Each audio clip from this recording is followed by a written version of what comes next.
the full-on exposing of Zelensky, how co-opted he is throughout this whole proxy war with the United States. And it's written by one of Ukraine's top political scientists. And it's really fascinating coming from an insider, but it means this political scientist now can't be in Ukraine. He's got to feel fear for his life now because they've announced sanctions on him. They want him dead because he revealed the truth about Zelensky. So let's get into this. A new book written by one of Ukraine's top historians and political scientists, Konstantin Bondarenko, titled The Joker, The True Story of Volodymyr Zelensky's Rise to Power, gives the full story and all of its context. Bondarenko has sanctions placed on him. Bondarenko offers a scathing expose of the 2014 Western-backed coup in Ukraine. Most of you now know about this, that we helped create a coup in Ukraine in 2014, way before Russia invaded, against the country's democratically elected president, Viktor Yanukovych, which he described as a controversial event combining elements of a color revolution and a coup d'etat. Bondarenko noted that the reason the West wanted a coup against Yanukovych was because he was not willing to fully oppose Russia. The West needed Ukraine to be anti-Russia. The West needed a Ukraine charged for a confrontation and even war against Russia, a Ukraine it could use as a tool in a fight against Russia. Yanukovych was overthrown in a violent coup. The U.S. helped install a more U.S.-friendly government in Ukraine. Supported by external forces, these politicians immediately declared that they would follow all recommendations of Western institutions, the IMF and the World Bank. Basically, if you want to lead Ukraine, you need to swear up and down you will listen to all recommendations of the West, the IMF, and the World Bank. These Western-imposed IMF quote-unquote reforms had a dire impact on Ukraine's economy, as they always do. The reforms included a sharp increase in utility rates, the abolition of benefits for certain categories of the population, and harsh economic measures. It opened the doors to Western corporations, entirely undermining the concept of sovereignty. Ukraine's GDP shrunk by 17%. The exchange rate went down. The inflation rose from 24 to 43%. That's in 1 year, 2014 to 2015. Inflation went from 24% to 43%. Significant decline in industrial production, leading to Ukraine losing its economic cluster that manufactured goods with high added value. Mining, energy, chemicals, food production all sustained loss. An increase in unemployment and the immigration of citizens from Ukraine to neighboring countries increased. Utility rates increasing by 123%. Reaching up to 20% of family income spent on utilities. The key tenets of the U.S.-backed Poroshenko regime, that's who we put in after Yanukovych, created an anti-Russian project, indulged the interests of the West, primarily the United States, fostered militarism and aggressive anti-Russian sentiment, attempted to maintain the corrupt system that had formed in Ukraine during the 1990s and survived 2 Maidan coups. In other words, Poroshenko was essentially building a backward puppet state of the Latin American African type that hid behind jingoistic patriotic slogans. It was a free-for-all for the West to just eat up Ukraine, steal their resources, and turn them as much against Russia as possible. In 2019, Ukrainian President Zelensky ran a populist anti-establishment campaign against Poroshenko, a comedian and actor. Much of Zelensky, he really gave a bad name to comedians. Much of Zelensky's popularity came from his portrayal of Vasyl Holoborodka, can't pronounce these words, in the political comedy TV show Servant of the People. Most of you know this, right? That Zelensky was a comedian in a TV show where he played the president of Ukraine and pretended to be a president that actually stood up for Ukraine. And in reality, it was very different. In one episode of the TV show, Zelensky's character as president, refuses a suggestion from an IMF representative to sell Ukrainian land and gives an impassioned speech, ending with a vulgar remark addressed to the head of the IMF. This led Zelensky, the love of this TV show, which was airing kind of endlessly, led Zelensky to win with over 70% of the vote in 2019. Because people are dumb all around the world. Not just Ukrainians. All people are dumb. They honestly thought that this actor, Zelensky, was the character. They thought he was going to behave the same as the character. Hell, people probably thought the same with Donald Trump, that he was going to be the same as he was in The Apprentice, as if that's not a faked reality show. On March 7th, U.S. Deputy Secretary of State David Hale held new meetings with the main presidential candidates, including Zelensky. Zelensky was told very clearly about the U.S. interests in Ukraine and the need to follow rules set by the American authorities. Cooperation with the IMF, continuing the confrontation with Russia, sabotaging the Minsk agreements, which were meant to bring peace between Ukraine and Russia, and protecting the interests of transnational corporations, among other things. So this is what many of us said, but this is the first time you're hearing one of Ukraine's top political scientists saying, yeah, Zelensky was brought into a room with the U.S., Secretary of State, and told, here are the rules of you being president. The sponsor for this video is Chapter, a free Medicare navigation and advice service. So if you're 65 or older, or your parents are, Chapter can really help you understand the 24,000 plans. Yes, there's 24,000 with Medicare, Medicare Advantage, and Medigap. 96% of people who use Chapter return to use it the next year. Seniors have historically saved over $1,000 a year using Chapter. Also, Chapter has a near perfect reviews online by those who have used it, and it's got an A+ with the Better Business Bureau, and it's free. So check out if Chapter's right for you or your parents. You can either go to askchapter.org/camp, my last name, or call 757-349-8232. All this info will also be in the description of this video. And did I mention it's free?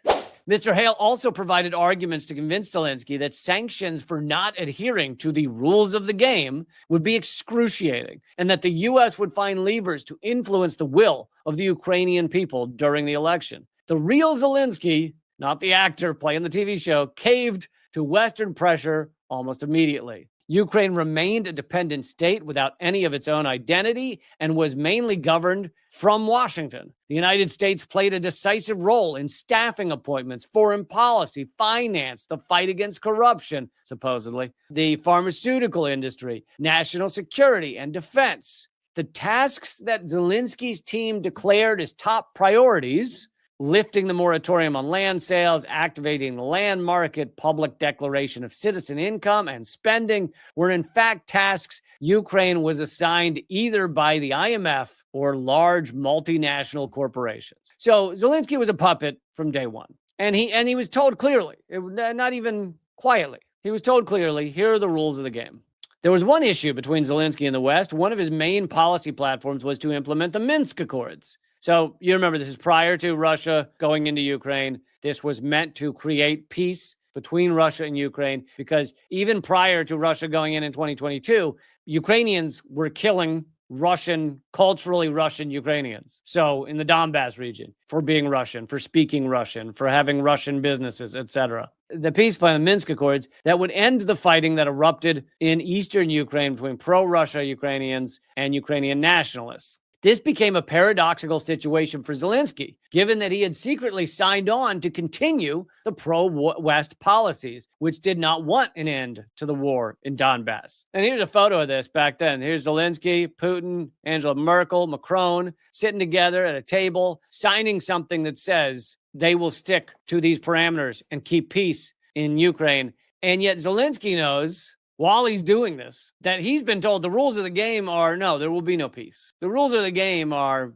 you go along with what the West wants, or you're out. Bondarenko noted in the book, Zelensky was threatened by Andrei Beletsky, leader of the National Core far-right party and former commander of the Azov Battalion. That, as most of you know, is a neo-Nazi group in Ukraine, and they are one of the most powerful groups in the military in Ukraine. So that when people say Ukraine is run by Nazis, or the Ukraine military is run by Nazis, that's what they mean. They don't mean that the percentages, it may only be 10 or 20% are actually neo-Nazis, but they're the ones running the show. He was threatened by this former Azov leader to not end the war in Donbass and withdraw troops. Basically, let us keep killing people in Donbass. However, after this, Zelensky, along with Russia, France, Germany, met in Normandy and agreed to implement the Minsk Accords and do a full ceasefire in the Donbass region. They were never fully implemented, however. Bondarenko wrote that Angela Merkel later remarked, and I covered this at the time, and many times since, later remarked that Zelensky was a tough opponent when it came to implementing the Minsk Accords. She was under the impression that Zelensky did not want to implement the agreements and, in fact, believed that they were unfeasible because they were unpopular in Ukraine. But also she has said since then that the Minsk Accords were mainly meant to allow Ukraine to rearm, to heavily arm itself, to prepare for war with Russia, rather than to actually abide by the Minsk Accords. Boris Johnson, and this is another famous moment that many of us have pointed out, which is Boris Johnson making sure there was no peace between Zelensky and Putin, between Ukraine and Russia. Boris Johnson blocked the peace agreement between Russia and Ukraine at Istanbul, Turkey, in April 2022. So that's like a month or a little over a month since the war began in 2022. And Boris Johnson, as I've said many times, went running to Zelensky to make sure the peace talks would end. And the peace talks were done. They all that was left was for them to be signed, and there would have been peace. During his meeting with Zelensky, the British Prime Minister was generous with his compliments. Bondarenko wrote about the well-documented instance of Boris Johnson convincing Zelensky to abandon the peace talks and just fight. The West decided to put an end to the negotiating process and opted for a military victory of the Ukrainian armed forces over Russia, which everyone knew would never happen. They maybe didn't know how long Ukraine would hold out, but everyone knew Ukraine was not going to defeat Russia. In other words, the let's just fight position was not Johnson's personal whim. He was merely voicing the collective position of the West, which I have said many times. Boris Johnson was the face of it, but he was sent there at the behest of the West in general, and especially the U.S. Former German Chancellor Schroeder said in an interview with a newspaper I'm not going to try and pronounce that during the negotiations, Istanbul, Ukraine, and Russia were ready to sign a peace agreement, but the negotiations were sabotaged by powerful forces. Before the Istanbul talks in March 2022, one of the members of the Ukrainian National Group was negotiation group, was a banker named Denis Kariv, whose presence in the negotiation group was not accidental because his closer ties to Russia was used by the main intelligence directorate of Ukraine's Ministry of Defense to create direct unofficial contact between Ukraine and Russia. So this guy, a banker, is in the negotiation group and he's helping kind of have backdoor conversations between Ukraine and Russia, which can be a good thing because it gets around all the other players. But shortly after that, Kariv was detained and shot by the various intelligence agencies led by the Ukraine's Secret Service. Given the close ties between U.S. intelligence and the SBU, Ukraine's Secret Service, this instance raises questions about U.S. involvement in that assassination, seemingly to block peace talks. In August of 2022, Bondarenko noted that the UN Secretary General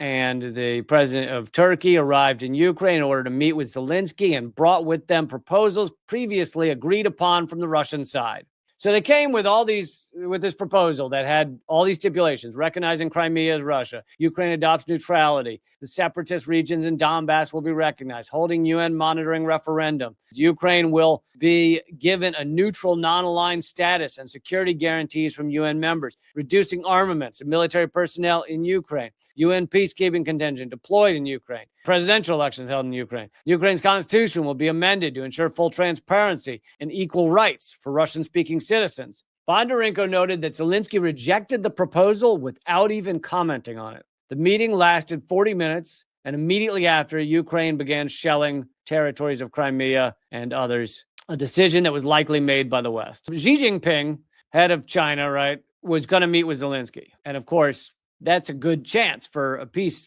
talks because Xi Jinping is close with Russia as well. So he's going to meet with Zelensky, and at the last moment, Zelensky stated that he could discuss only one document with Xi Jinping, the Ukrainian peace plan. The Ukrainian peace plan was a plan created by Zelensky, which included things like Russia ceding all territory back to Ukraine, including Crimea, something Russia would never accept. The meeting was canceled. Zelensky puts forward a peace plan that no one ever thought Russia would agree to. And he says, unless we're discussing this, I don't want to discuss anything else. Basically, it's a way of making sure war will continue, is you put forward peace plans that are non-negotiable, and it just keeps the war going. This, again, was likely done at the behest of the West because the U.S. and the EU had long been aiming to prevent China and its projects from gaining a foothold in Ukraine, as well as stop it from strengthening Chinese interests. Bondarenko noted the war became a conflict to prevent Ukraine from becoming a Russian colony, as well as a conflict to ensure Ukraine's right to become an American colony. And I love the way you phrase that. Ukraine's become an American colony. And the portions of Ukraine that have been sold off to corporations, mainly U.S. corporations and other Western corporations, is larger than the land that Russia has taken. So Russia has gained less of Ukraine than Western corporations have gained in this proxy war. Which is hilarious when you think about it that way. Bondarenko writes extensively about how Zelensky's image was whitewashed by Western media. Zelensky began traveling abroad with increasing frequency. The West worked on shaping his image, trying to create a figure somewhere between a new Churchill and a new Che Guevara. This flattered Zelensky, who was accustomed to flamboyant shows, applause, theatrical performances. He was back in his element, grand speeches, glorious photos with the most influential figures, appearances at prestigious festivals. He became the world of glamour. He was not merely popular. He became the latest fashion. Zelensky became an element of pop culture. He appeared at the 64th Grammy Awards. He spoke at the opening of the Cannes Film Festival. He spoke at the opening of the Berlin Film Festival. Sean Penn came to Ukraine and gave his Oscar to Zelensky. Oh, Sean Penn, you are such a fucking tool. He wrote contracts were signed with more than 60 Western lobbying and PR agencies, whose task included arranging pompous publications in leading Western media, blocking negative articles, and organizing meetings and speeches for Zelensky. They turned him into the real version of whatever that dumb TV show he was that he did. It's just amazing the amount of PR that went into Zelensky. They then talk about how this is a great this image of him being the wonderful and magnanimous leader, a brave leader of Ukraine, is completely opposite of how he's viewed in Ukraine by most people, because he completely ended democracy, right? They've had no elections. He got rid of all media that is critical of Ukraine. Even some journalists have been basically killed in prison for going against him or going against the Ukraine's narrative. Most TV channels began airing the same program, the Unified Marathon, it's called,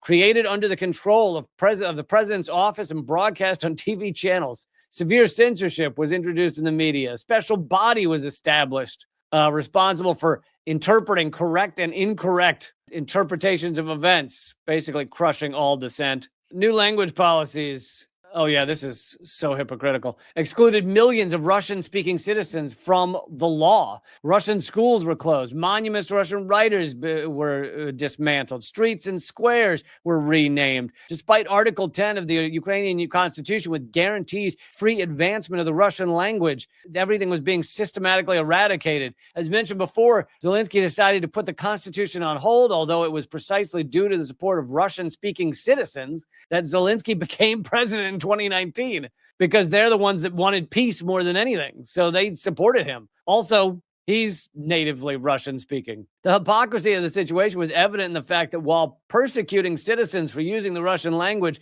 burning Russian language books, and banning the use of Russian in schools, Zelensky and his entourage continued to use Russian in everyday life. The West discreetly closed its eyes to the lawlessness going on in Ukraine. By 2023, it became clear Zelensky, who came to power amid expectations of greater freedom and was seen as positive and fresh in a stale Ukrainian system, turned into a morose dictator, a despot, a fanatic ready to imprison all dissenters and suspects while also sending all Ukrainian citizens to the front lines. Where he once merely kowtowed to the far right during the Minsk process, he now seems to be embracing some of its leading figures, like the Azov commander, Denis Prokopenko. So there you go. That's the inside details of the proxy war in Ukraine from one of Ukraine's top political scientists and historians, who I guarantee you can no longer live in Ukraine because he told the truth.